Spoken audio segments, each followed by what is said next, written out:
Hello, hello. This is the morning of Sunday, April 21st. 21st, I think. Yep. Lauren, Rowney, and I are on the ground at Liège-Bastogne-Liège. Well, we're in the middle of the course. We're in the ground almost. I mean, it's mud and all kinds of, it's sleet. There's sleet right now. It is sleeting, it is snowing, and it is really cold. So, should be an interesting race. We decided to record a little voice note before the race starts this morning because, well, we're together, and that doesn't happen so often. So we're coming into you guys from, where are we? We are in Malmedy, which is a really beautiful area in the Ardennen. Great mountain biking here. My son is currently on his little bike. Lila is enjoying the puddles, so the kids are making the most of this weather, but I think there are going to be a lot of riders waking up today thinking, oh man, it's Flèche and LBL all over again. Yeah, after Wednesday's race, this weather is definitely going to have some people in their heads. We've talked often on the podcast about how weather impacts the mental state of racing and how some riders, when they wake up and the weather is not good, they have a hard time motivating themselves to get out there and race their bikes. I think today it's going to be more than most. I mean, I must say, at least it's not raining. Although, yeah, sleet, rain. Is there a difference, Abby? Right now, at least the flakes are light, so you're not getting like pelted, but it is not warm. And it's just, it's melting right on our jackets right now. So you're standing on the start line thinking you've got how many kilometers to race today with how many climbs to go. Not a fun start to the day, that's for sure. We'll be back after the race.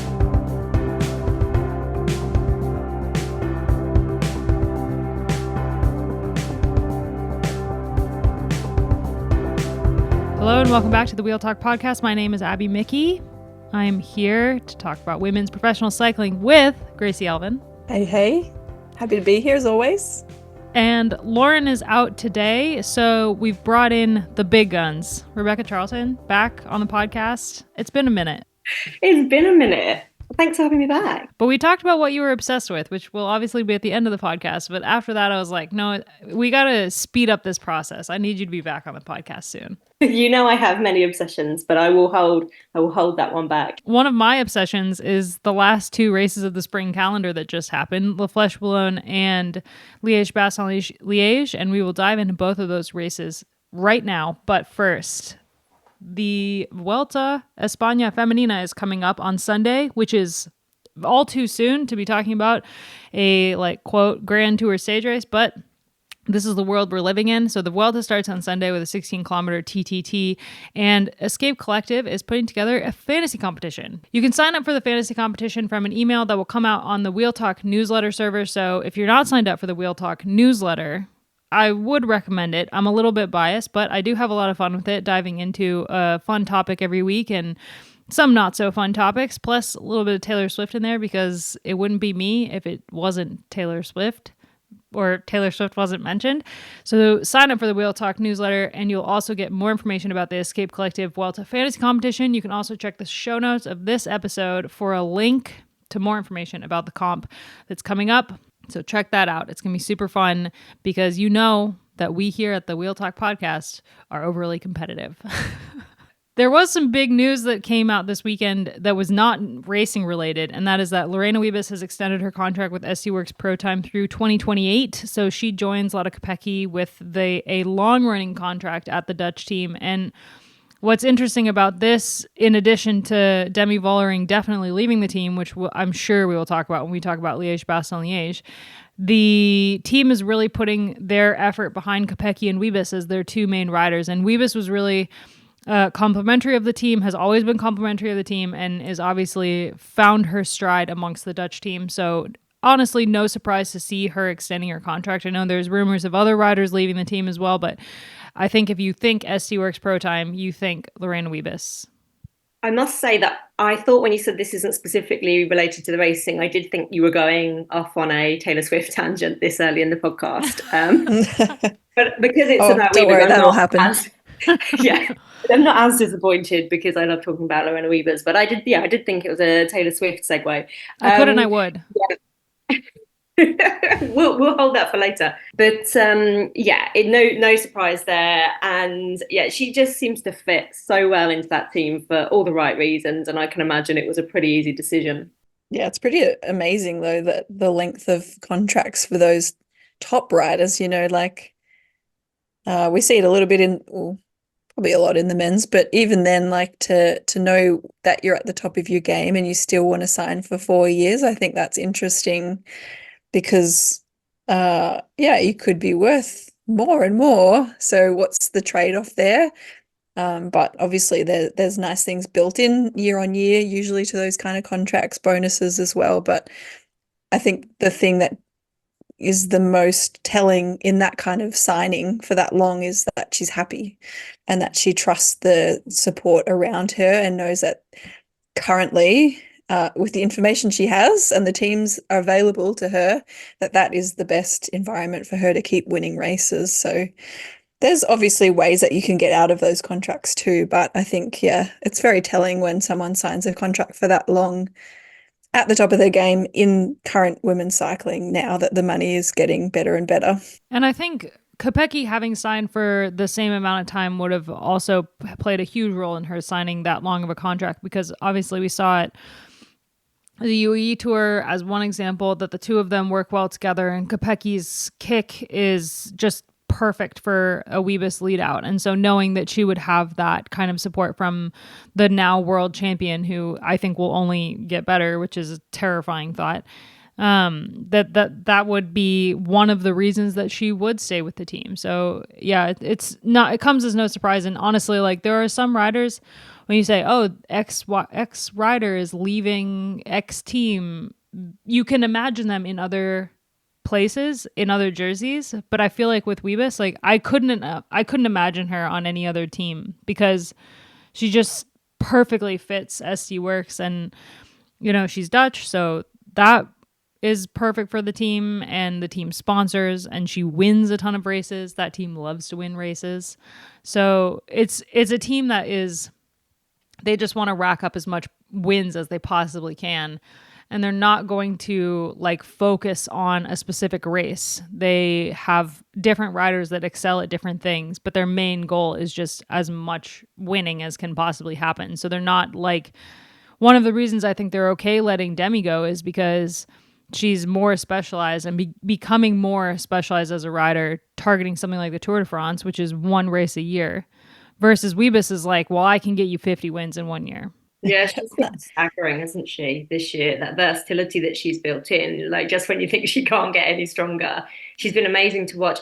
But I agree with you, Gracie. I think it is a long contract for both her and Kopecky, and I think it is telling of their happiness. And I think that's the most fundamental thing. That yes, the team's going to look different with Vollering leaving, but they know that the core of that unit presumably will still be there for them to feel so settled in that team. But I also think that both of those riders, they've got that intelligence, not only in navigating a race, but looking at the long game of their career. And I think, as you mentioned, it would be very easy to think, well, come on, look at what I've achieved. I've got all these options. But actually deciding to stay, I think, is a really smart move for both of those riders. Should we talk about La Flèche Wallonne? Yeah. I've been accused of being biased in my coverage that I haven't even done yet about this race, so I'm going to try to rein it in for everybody today. But where have these accusations come from? Twitter, where else? La Flèche Wallonne on Wednesday was, just an amazing race. This is a race that I think there's a kind of a love-hate relationship with this race, both in the peloton and out, because of the very specific finish and the rider that this race favors. I think I said it last week. This race has certainly never finished with a breakaway. It comes to the bottom of the climb, and a climber with like a good kick wins it. And we saw that 7 years in a row with Anna van der Breggen. It's a race that has many, many repeat winners.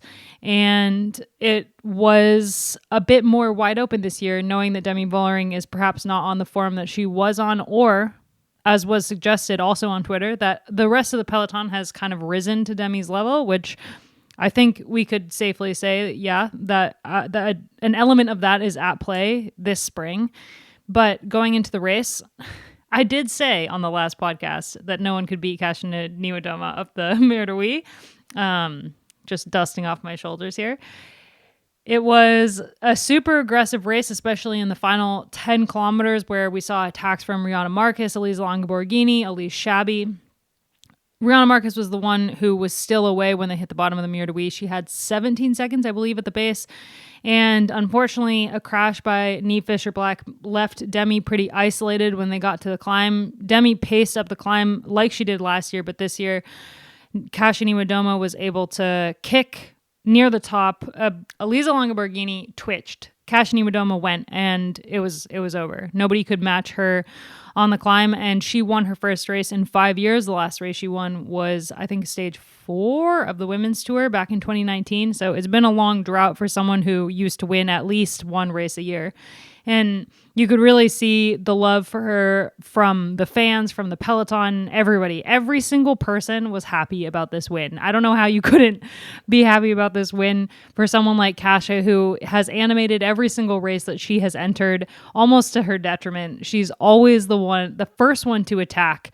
And she's got a string of second places, third places. She's been up there. She's been trying everything she could, and this year we've seen a different approach to racing from Kasia, and she completely flipped the script on Wednesday, rode one of the most conservative races I've ever seen from her, and she won. And I think, the whole race was really interesting, but there's also a lot of takeaways from this race that were less awesome. I think SD Works tactics is something we'll get into, but I want to start with the Kasia win because obviously, we love Kasia so much on this podcast, but it's hard not to love her. And her post-race interview about believing in yourself and inspiring other people, I think sums up her in a nutshell, really. Oh, yeah. I think anyone that knows a little bit of her story would have been in tears. I was in tears watching when she was on the ground and hugging her staff members and teammates. And then she articulated those emotions really well in that post-race interview. And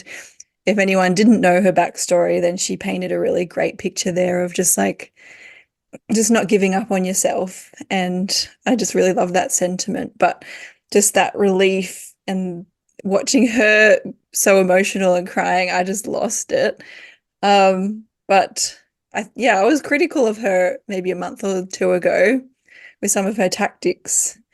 But we are seeing a slightly different Kasia this season, and it's a combination of factors. I think she's got a new coach. I believe that she was actually coaching herself for quite a long time. So I think that's helped, but also just slightly changing her racing as well. And that was one of the best examples that we've seen of her just being that little bit more patient, which is something we have been critical of. So we're all cheering, in those last moments of the race when she was being so patient.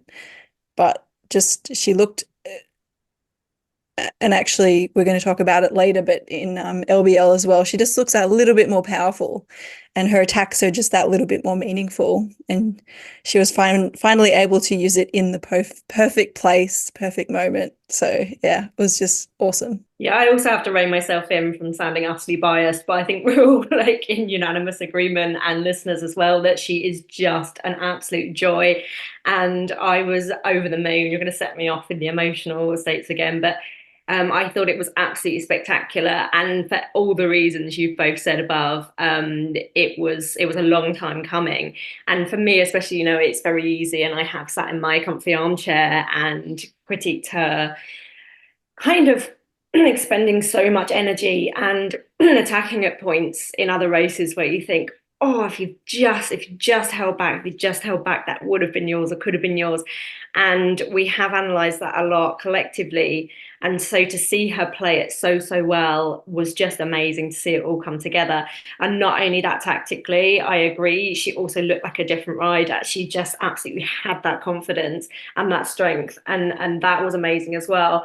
But I think she felt recently that I think for the first time, at least the first time I've seen, she felt the necessity to actually come back to criticism on Instagram, didn't she? And I don't know if you saw this specific post, but she was kind of like, come on, guys, I've come in second today, and everybody's going to ask me, you know, what I did wrong, or why I'm you know, not absolutely devastated I didn't get the victory. But at the end of the day, everything has got to go right, and she's done so much right, hasn't she, in so many situations.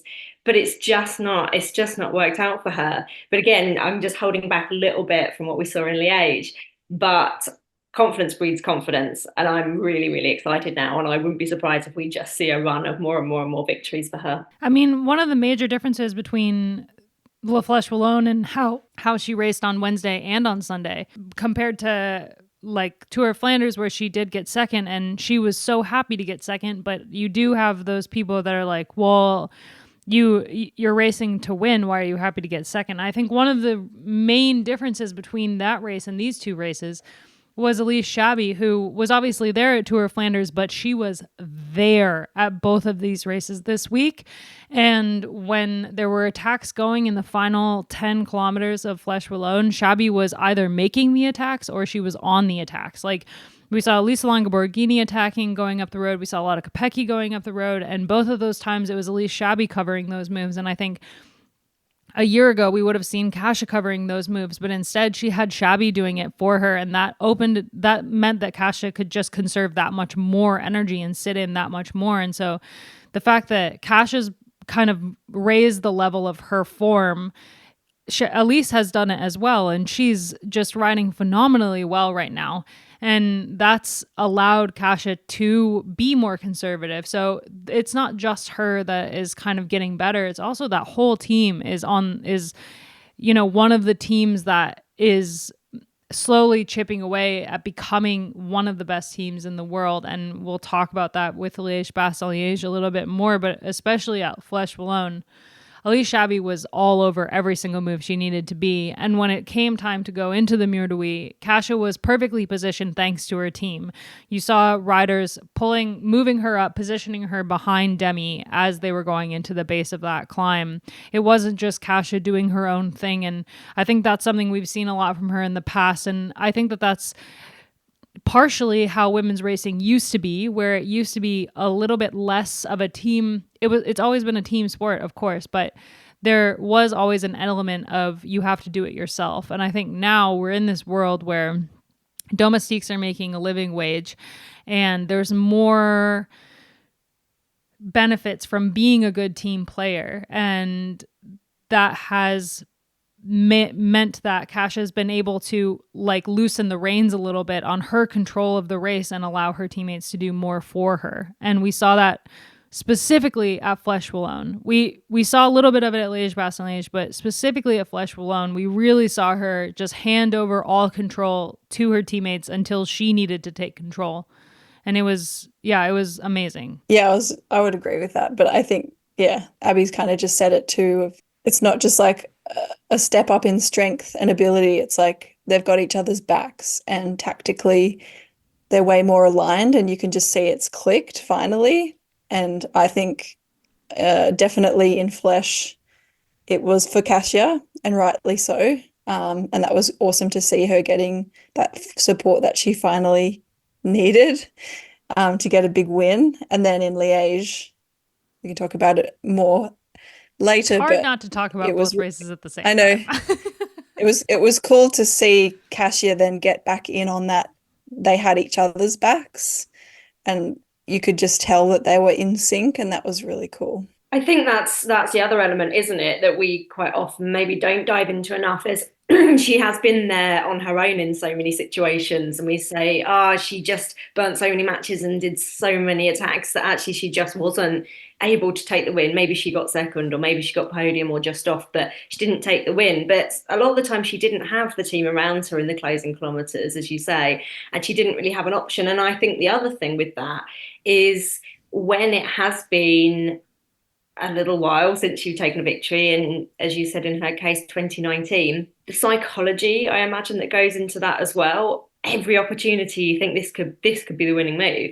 So I think that's another element of why we saw her take risks that didn't always pay off, because I think she felt from so many angles that she had to. But seeing the work of Shabby this week, that's just been another piece of the jigsaw that was missing. And I love Elise Chavet. I think she's an incredible, not only bike rider, but I always remember what really stuck out for me was reading a lot about her during the pandemic and the fact that she went back to work as a doctor, to help people during the COVID pandemic, and then came back to like staggering performances on the bike. And she's always blown me away. And I think just to see her back up there in such a huge role and being so pivotal to Cash's victory was really special to see. And I think, yeah, we're just seeing so many elements come together for not only Kasha as an individual, but for the whole team. And it's exciting times. I would like to just tell a quick Elise Chabbé story. So when I was doing the Tour de France Femme on the ground coverage last year, I had this idea that I would write what your favorite rider's favorite Taylor Swift song says about them piece. And so I wandered around the team buses for literally days asking riders their favorite Taylor Swift song. And Elise Chabbé, when I asked her, she said, I don't really have a favorite, but what's yours? I'll listen to it after the stage. And I was like, oh, I love you. You know what? She saved lives, but that is, I mean, that's that takes the cake. If you didn't love her before, you love her now. Yeah, if that didn't make you love her, then that will. Where Canyon SRAM is obviously going right with their teamwork and their tactics at the moment, I think we're seeing like a complete unraveling of SD Works Pro Time. And it's kind of started earlier on this year, and we talked about it a little bit at AMSO Gold, but we really saw it at Flèche Wallonne on Wednesday with questionable decisions about who exactly they were riding for. I think there was an element of bad luck. Obviously, Niamh Fisher-Black on that climb, she would have been super valuable to Demi. And had she not gone down with, I think it was like 7 kilometers to go or so, and then been basically out of the race at that point, we would have maybe seen her leading into the base of the Mur de Huy, which would have spared Demi using some energy. But even before then, in the 13 kilometers to go, there was by Rihanna Marcus, the other big climb on the circuit. And Marcus attacked, Elisa Longo Borghini followed, and it was really interesting looking down the group and seeing who was reacting. And it was like Kasha was up there as well. So really the only team that was missing from that move was SD Works Pro Time. And instead of Lotte Kopecky following that move, who is not going to win this race, you had Vollering closing it down with no help from her teammates. And so she was really kind of left out to dry a bit. And it was both, I think, a decision from the team, because, I mean, you just didn't see her surrounded by teammates like you normally would, but also bad luck with Niamh's crash. And it meant that when it came time for Vollering to make a race-winning move, she'd already expended so much energy up to that point following other attacks that had gone. I mean, at one point, you had Elise Chabbé attack, and Elisa Longo Borghini and Kopecky went with her. Kopecky bridged. And Vollering was the one who closed it down, because if you looked at that group, obviously, like, Kopecky's not going to win this race ever. And she's definitely not going to win if she's up against Elisa Longo Borghini. So Vollering was forced to follow that move. And so it was kind of the continuation of what we've already seen from SD Works Pro Time, was then obvious at Flèche Wallonne and even more obvious at Liège-Bastogne-Liège, which we'll get to. Yeah, that was definitely an interesting move. And like, say it was another classics race, of course, Kopecky could do whatever she wants in that group, sit on or ride or whatever. But because it's such a specific finale, like whoever, those 3 other riders in that group, they were happy to have her as a passenger. And so, yeah, it was just very poor team tactics for her to have jumped across into that group. If I was a director, I would have been saying that you are the welder for the team. Every time that there's an attack, you're riding it back for Demi so she doesn't have to do anything, and not jumping across and isolating the person that can win. Yeah, I think I mean, certainly in my mind, when you look back to, say it one more time, SD Works' Pro Time dominance last year, it wasn't in my mind just that they were the strongest. It was that everything kept going right and they just always had all their cards to play and all their numbers, and everything just seemed to be absolutely brilliantly coming together at every point in the season, from my memory. But I think not only have we perhaps seen that scenario where we're like, I don't even know who's riding for who at this point. I can't even like say with conviction what I think's going on with their tactics half the time, which I certainly could have done a year previous. But yeah, I think not only that, they have had bad luck, and seeing Niamh Fisher back, I mean, she's got more patience than me. Having that like massive setback at a pivotal point in the race, I just think they've also experienced a lot of bad luck, and we just haven't seen them come together as a team with all that strength in numbers towards the end. And yeah, it just hasn't all gone their way at all this year. It seems like they've had so much good luck in the past that they've maybe forgotten how to pivot when something goes wrong, because so many other teams have had continuous bouts of bad luck and have had to figure out how to navigate that. Whereas SD Works last year, they basically had an easy ride of it. And now they've had a couple setbacks happen. Reusser is a massive, massive setback for them. Not having her in these races, I think, is, she's such a huge asset, and the fact that she's not here, especially for Vollering, she would be doing those welding, the welding of the peloton back together, and it wouldn't be on Kopecki's shoulders. But as we are, the situation that we're in, she's not there, and I think Kopecky she's not used to that role, so she wouldn't really know to do it on instinct like Reusser would. But it's definitely, I think, a case of that they've forgotten how to figure out what to do when things go wrong. And Vollering, obviously, being the rider that she is and how good she is, and that we know that she can win these races, I think, with the continuous lack of confidence from her team, if that is what's happening, or continuous lack of support that she needs to win the races, that what we saw on both Wednesday and Sunday is her taking the race into her own hands, which means that she's now in a cashier role where she's expending way too much energy. And then by the end of the race, she doesn't have it anymore. And that's a bummer from one of the top riders in the world, for sure. But it also means that, hard to be bummed about it when you get a Kasia Niewiadoma victory, right? It's a really interesting observation about, what about when things aren't always going your way, and how do you respond to that? And I just think that maybe I'd hazard that last year, even when Vollering found herself in less than ideal situations, she was still able to just use that pure strength to just go, okay, I'll just navigate myself out of this and just basically ride harder and get myself back in. And I think maybe back to that narrative of the rest of the peloton, or at least a large part of her rivals, coming up and going away over the winter and actually coming back and answering that dominance. I think she's probably found herself in a situation maybe where last year she would have just gone, okay, well, I can just ride back. And that's now expending so much energy that the others have stepped up. She's absolutely, just done so much to that point, and then it's just not coming easy like it was. And Little Trek were Good kind points. of off they were also had some bad luck, mostly with the weather. They had Gaia Riolini was not able to be up there like we would have expected.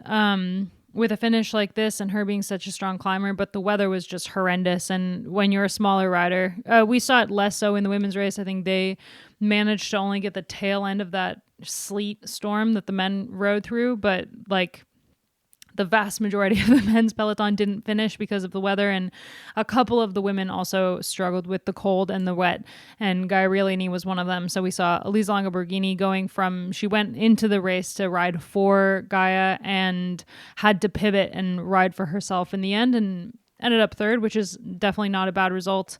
So I think, like, when criticizing rides in this race, Little Trek is not really one of them. They would have gone in fully for Gaia Riolini, and they did what they could with the situation that they had. So it's, a pretty decent result for Eliza going up against climbers like Kasia and Demi, because she is a great climber, but she's not on the same level as the two of them. On And the I attack, think we have to remind ourselves that people are human.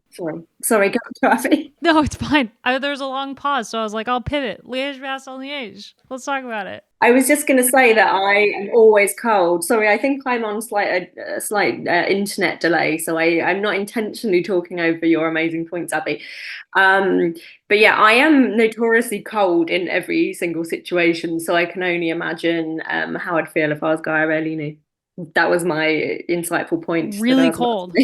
I'm sure. Like, always cold. Some of I FaceTimed with Tom's after the men's race, and his face was so swollen because he was so cold that his face swelled up, which I didn't know that was a thing. You'll learn something new every day. Earlier in the race at La Flèche Wallonne, we had Grace Brown on the attack, who's had a relatively disappointing spring. Obviously, she started off the year pretty strong in Australia, didn't win TDU like last year, but had a good nationals, time trial at nationals, and was going into the season holding back a little bit from what we saw last year, but her spring season didn't go great. We saw her on the attack of La Flèche Wallonne, and then Liège-Bastogne-Liège came around, and boy, did we have a bike race.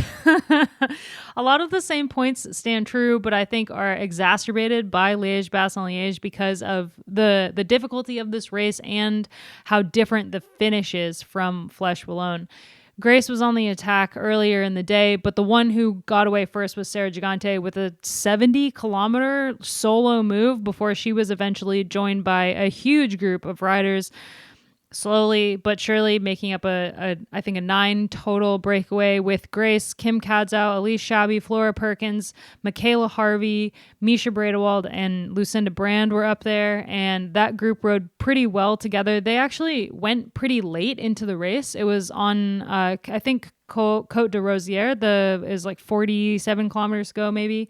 The live coverage only started with like 44 kilometers to go, so we missed most of the action that led to the situation with like 40 kilometers to go, which is a major bummer. I think both of these races could work on their live coverage, but we've talked about that with Flèche Wallonne for years, so same.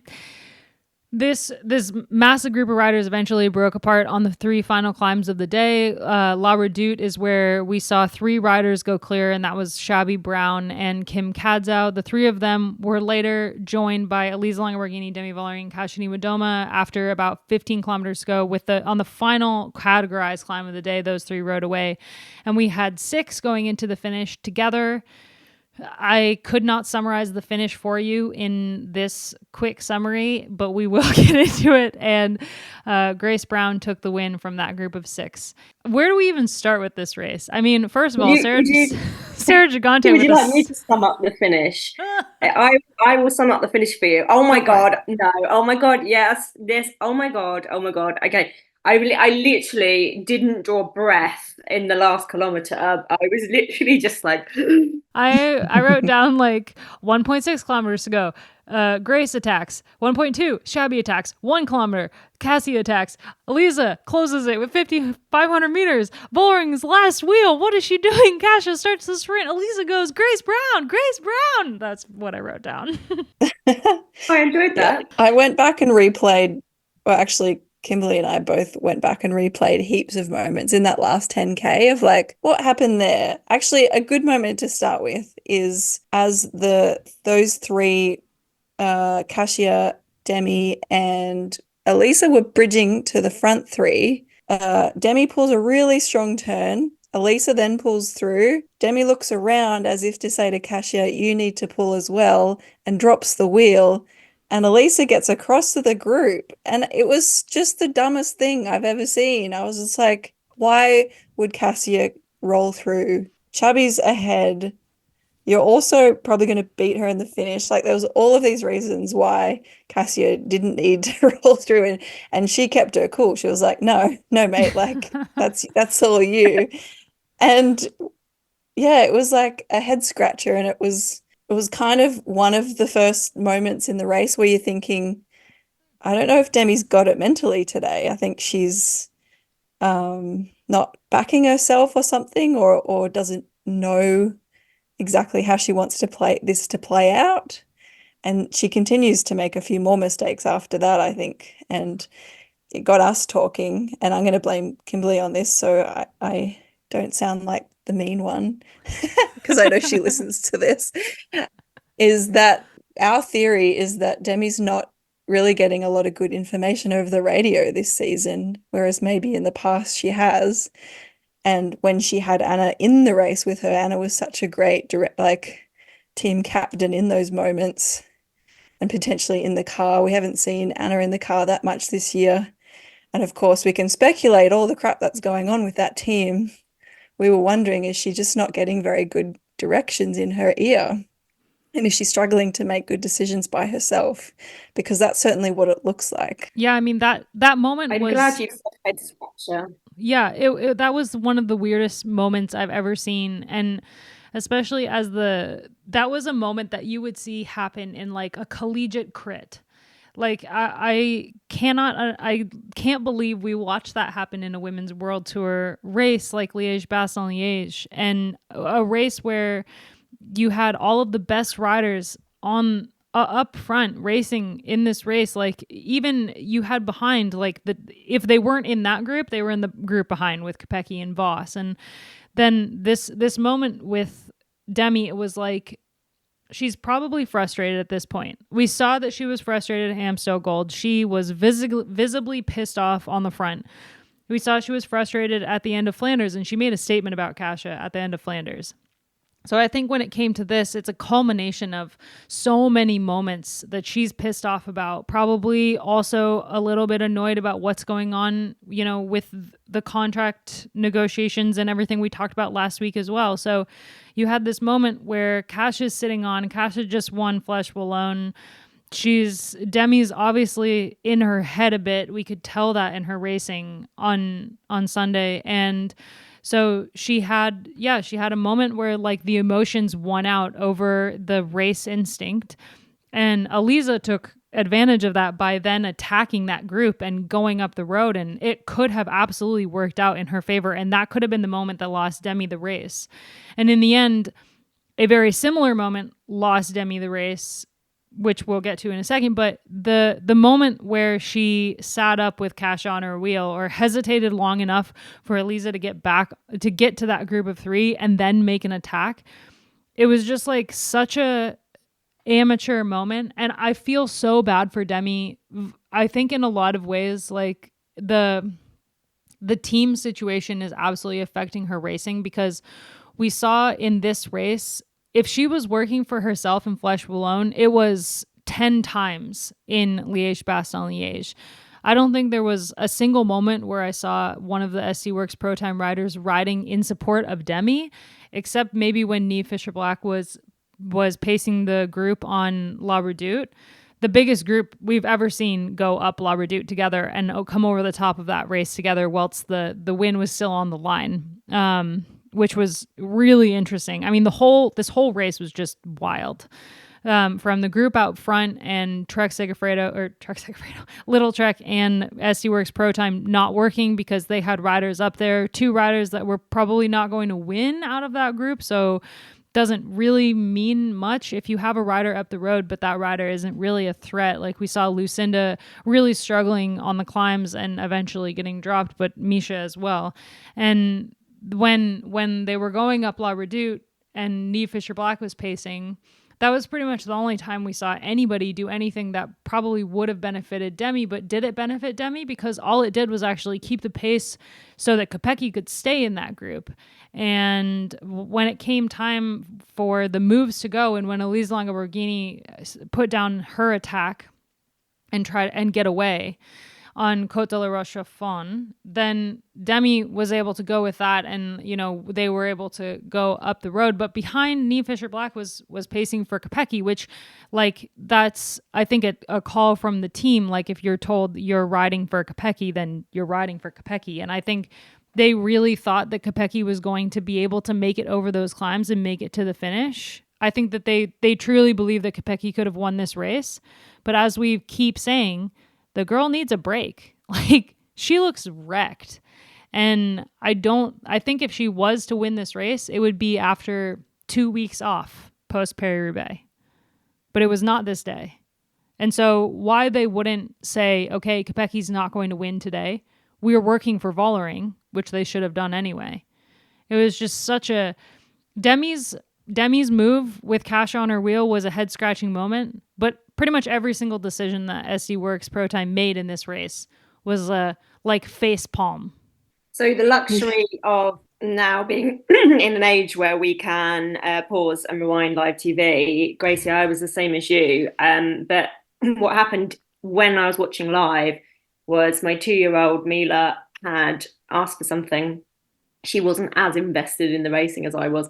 And so I looked away at that point, and I think it amplified it even more because I'd gone to get her a drink or whatever. And I looked back up after what felt like a split second of looking away from the screen.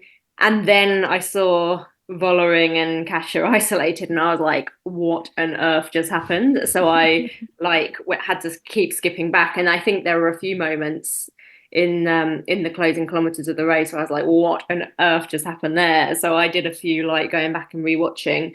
But I think the element of whatever is impacting behind the scenes must be huge. I can't even imagine going from being in such a cohesive, happy situation to knowing that everybody's speculating about, how difficult things might be behind the scenes.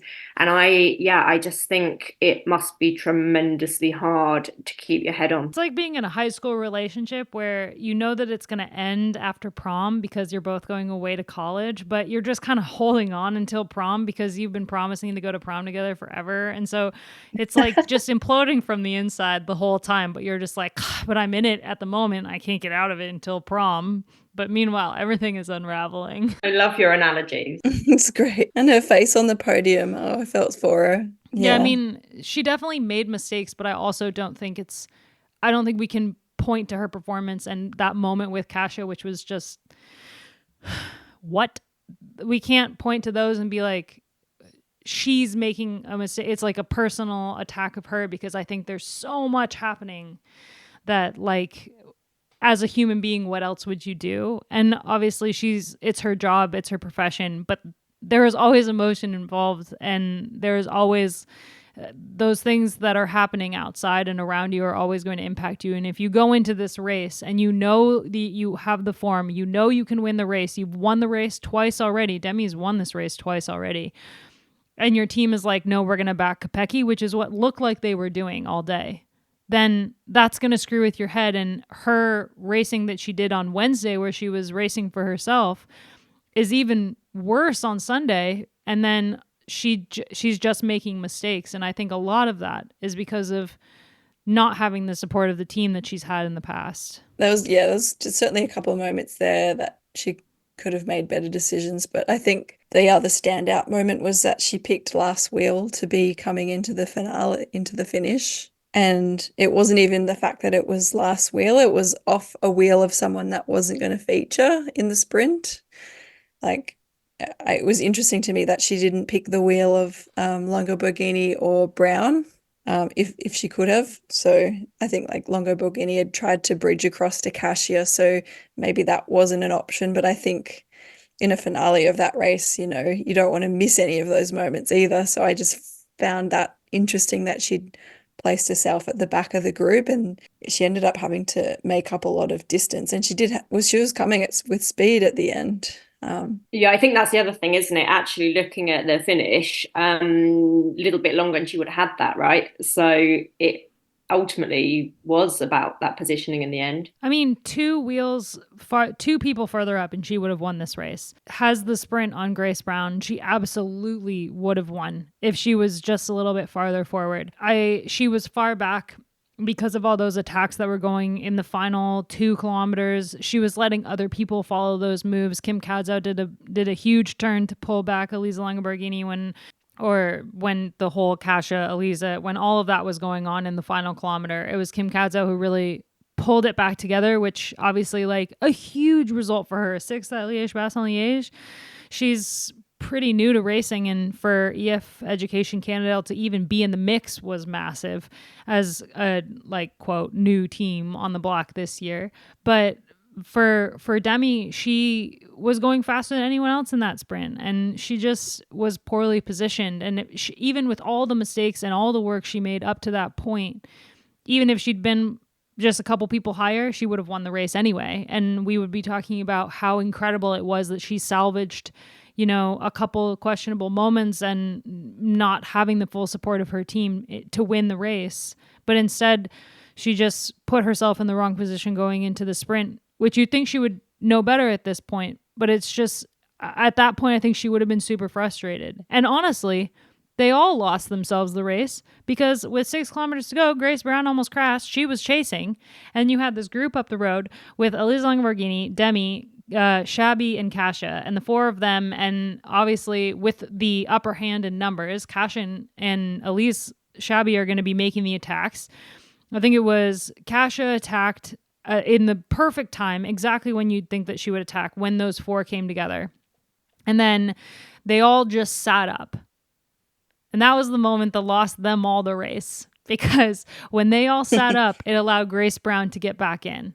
And I don't know if they're looking at Grace Brown and they're like, oh, she can win this race still, because I don't know, given how she's ridden this spring, if you're looking at her in that group and you're like, okay, of this group, she's going to win.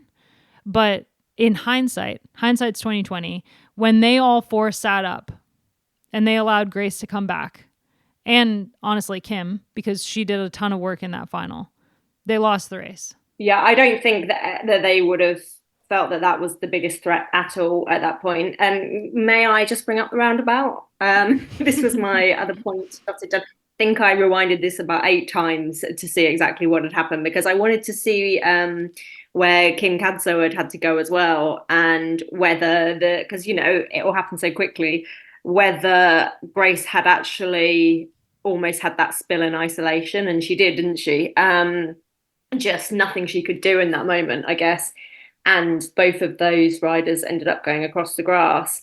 But at that point, I definitely would have never called Grace Brown for that win, which makes it all the more remarkable. And yes, they let her get back in, but the fact that she was in that break for so long and against the odds of a potential off at that point, and then, off-roading to get back on, I thought that was just phenomenal. But also Kim Cadso, there were so many points where I was like, she's done amazing, but that's probably her done for the day. No, she's back. I mean, for Grace, yeah. Yeah, no, I thought there was some great examples in this race of just digging in. It's not over till it's over. And it was cool to see Cadso really riding with some maturity, and probably not having seen a final of a race like that with those kind of names. So I think she managed herself really well. But Grace, she didn't look like the strongest on some of those final climbs either. She was really gritting her teeth. She wasn't, getting dropped, but she was definitely just hanging in there. And Shabby looked like the strongest one in that group. And then, as you said, there was that moment with the roundabout and you're like, okay, that's done. And then she comes back, and then the sprint as well, you think, oh, that gap's too big. And then she still overcomes it. So there was just so many awesome moments in that race that you're like, yeah, you really have to just fight tooth and nail until the very finish. And a testament to the fact, as you say, that she just kept believing. Would anyone have called it when she nearly came off on the roundabout? No. She obviously believed it, never gave up. And I love that, because it transcends sport and everything. And I thought it was brilliant. There's a whole story in Grace winning this race after the season she's had so far, but she also has such a history with this race. I mean, it was really the race where she kind of broke onto the scene in 2020 when she finished second behind Lizzie Deignan. Lizzie Deignan was solo and Grace was solo chasing. And that was kind of one of the moments where we were like, oh my gosh, this rider.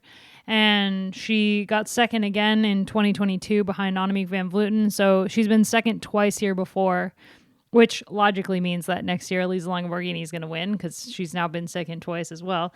But Grace, she's come full circle with this race. So there's layers to this win beyond just the season that she's had, her history with this race specifically, but also the race itself and everything that happened during the race. It was like you couldn't write a better race than what happened for Grace Brown on Sunday, and how everything came together for her in that moment.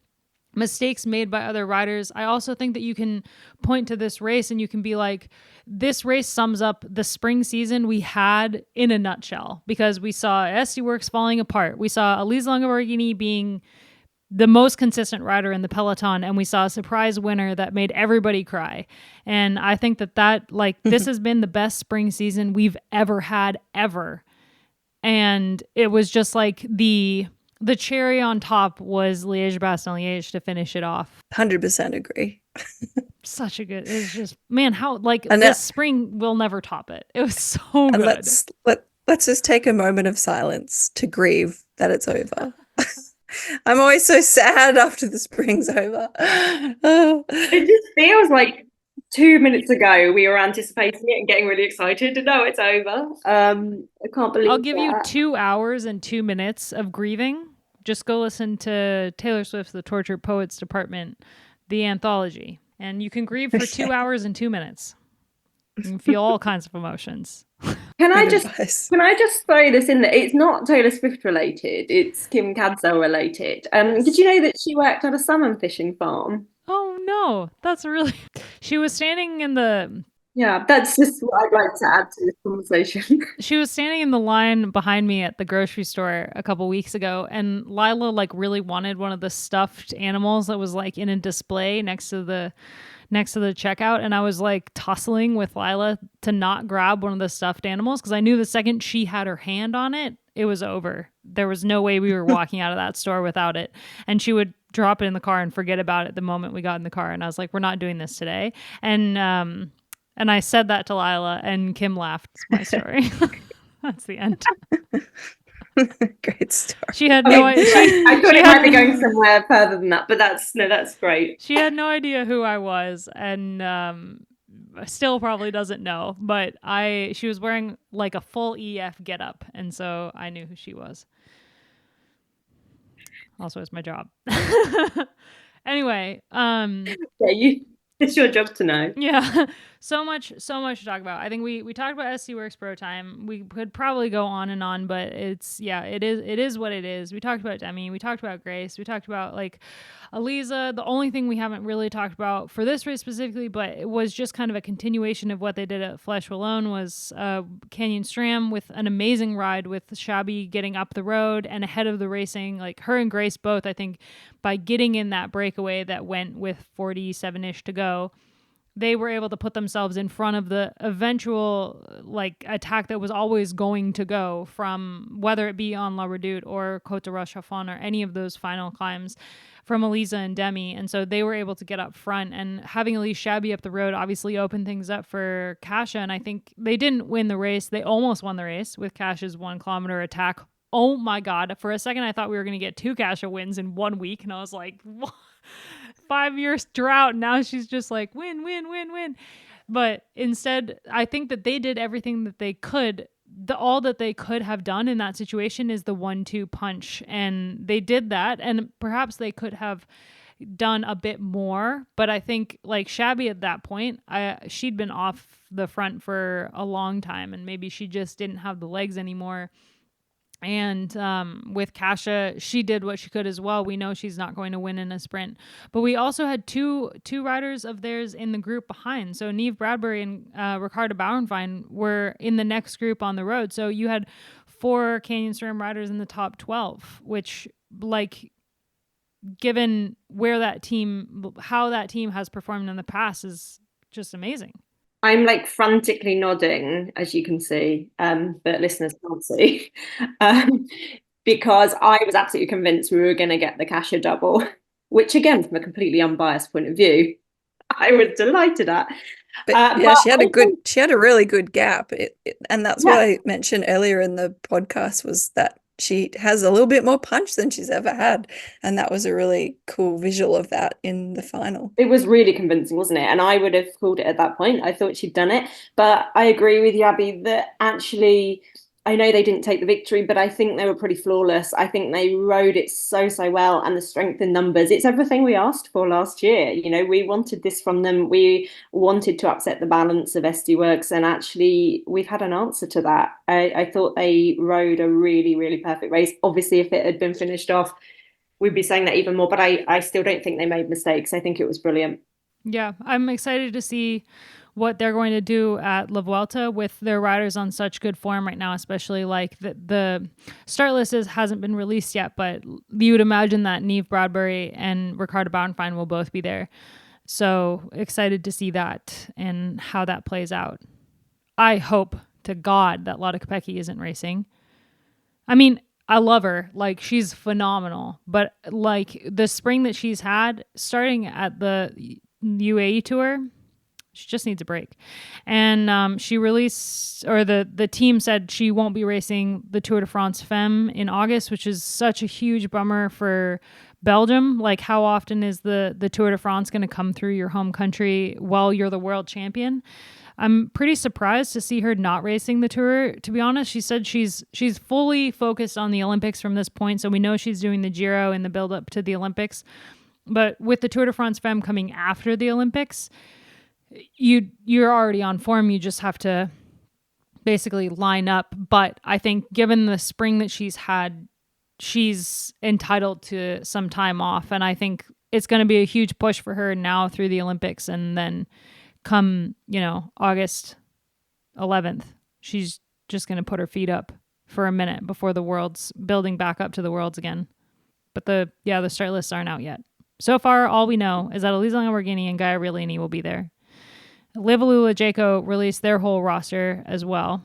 I believe that Voss is going to be there, but yeah, and Liana Lippert, obviously. We know Liana Lippert's going to be there. She'll be back after her foot injury. It'll be a good race starting on Sunday. Do we have anything else about Liège-Bastogne-Liège besides like how happy we are that Grace Brown won this race? We can leave it at that. I think so. We could keep talking about it for a long time to come. I know. The thing is, like, I was like, how are we going to fit these two races into one episode by themselves? Because the listeners were asking us for a special episode right after Flèche, and honestly, we should have, because there's no way, like, we're going to go over an hour. There's no way we could have fit both of these races into one episode. And then we have the Vuelta coming up. We're not going to do a full preview, but the website, escapecollective.com, I will do a written preview of both riders to watch and also the stages. And then I'll also have a stage-by-stage breakdown every day of the stage before. So on Saturday, keep an eye out for stage 1 and et cetera, et cetera.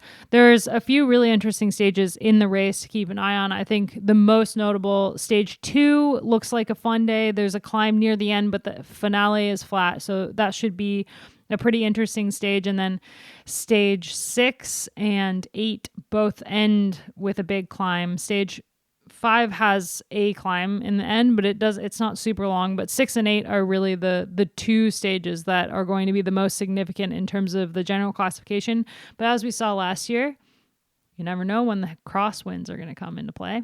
So some good opportunities for any type of rider. It starts with a TTT on Sunday, and then some sprint stages like stage 4 and stage 5, or stage 4 and stage 7, absolutely sprint stages, potentially a breakaway, but those are flat as. So I think that those will both be for the sprinters, but there's also some good opportunities for a breakaway, like maybe stage 3, for example. There's some climbing in there. So worth keeping an eye on the site for a more comprehensive breakdown of the stages and the riders to watch for La Vuelta. I'm excited. You should be. Thank you. All right. Should we wrap it up? What are we obsessed with? Do I need to even say? Yep. I don't think I need to. No, you've already mentioned it, but just say it again. Go on. I'm obsessed with Taylor Swift's new album, The Tortured Poets Department, that came out last Friday. So as if I didn't have enough to do this weekend with being on the ground at Liège-Bastogne-Liège to support my husband. I wasn't there to be a journalist. It was really nice. It was very nice to be there. I also had to listen to 2 hours and 2 minutes of Taylor Swift on repeat, which is kind of hard to do when you have a toddler. So I feel that I've not been able to give this album my full attention like I normally would, but it's a whole different side of Taylor Swift that is a combination of the work that she did over the pandemic with Aaron Dessner and Folklore and Evermore, and then more work with Jack Antonoff, like she's done on Midnight's 1989, all those good pop bangers, kind of melded into one thing. And this album, I think, it's for the real like Swift fans. It's not like these songs are not going to get airtime on the radio. I don't think they're not really radio type music. They're very dark, kind of unhinged at moments. One of my favorite lines is, "I'm having his baby. No, I'm not, but you should see your face." This is a good one. And yeah, really great album. Highly recommend it. At one point, she also sings, "If the sex is half as good as the conversation, we'll be pushing strollers." Unhinged Taylor Swift content. Yeah. So I'm obsessed with the Tortured Poets Department. Did either of you listen to it? So I just want to apologize for the banging over the podcast because Mila's trying to get in the door. Or is she listening to the Tortured Poets Department? And so she's feeling the emotions run through her. Probably. It's probably what's happening. Did you guys listen to it? Did you listen to snippets? I actually haven't. I'm really sorry to disappoint you, but it's on my list of to-dos the next few days. Okay, well, I just can't even tell you. I will send you some notes. Please do. I'll send you some voice notes. I cannot wait. I'm so excited. But okay, I have heard that there's plenty of good Easter eggs in there for people. Yeah, who are it's fans. rife with Easter eggs. Chock full. Gracie, are you going next? Yeah, I can go. I have been really enjoying a TV show with Kimberly called For All Mankind. I think that's what it's called. I've got some good baby brain at the moment, but it's great. It's like we're actually up to season 3, but the first season was kind of like what would have happened if the Americans weren't the first on space, and then it kind of turns into like Russia versus America and lots of cool things about NASA and the space race, and it's so paralleled, and they use a lot of history through the 70s, 60s, 70s, 80s, 90s, but it's written just in a way that things happened a little bit differently, and I'm just really enjoying that much as I like historical fiction, but this is a little bit of a cool twist on space exploration and the space race and politics and all of that, and it's just very well done. So Apple it's a good watch. Plus, right? Or yeah. Apple TV. Yeah. Check it out. Speaking of Apple TV, I know what you're obsessed Convenient segue. I know. Queen of segues. You are. Thank you for that lovely setup. Abby, you already know my obsession is Hannah Waddingham, and I'm sure that everybody knows who this is, but if you don't, I fell in love with her in a non-creepy way when she was in Ted Lasso on Apple Plus, and I absolutely loved that series, and I'm devastated that there's not going to be a new season because me too. See, you're all on the So same page. good. What a beautiful TV show. You just don't know what to expect from it, and it goes in all the places that you hope it will, and it's so heartwarming, and especially for people that love sport. I just think it was absolutely brilliant, and the tale of female friendship, I absolutely loved it. And so yeah, Hannah acted brilliantly in that, and then I've been following her since and realizing that actually she's incredible at musical theatre. There's nothing this woman can't do. Do you watch her Christmas musical special? Yes, I did. She's phenomenal. She's phenomenal. But as a human, away from all her on-screen talents, she's also wonderful. And this week she's been in the news, or maybe it wasn't this week. I've got baby brain still after 2 years. She spoke to a paparazzi photographer, or one of the press photographers, and called him out, which was videoed and shared a lot, for asking her to show her leg in her dress and reposition so they could see a little bit more of her skin. And I can't remember the exact response she gave, but it was pretty brilliant.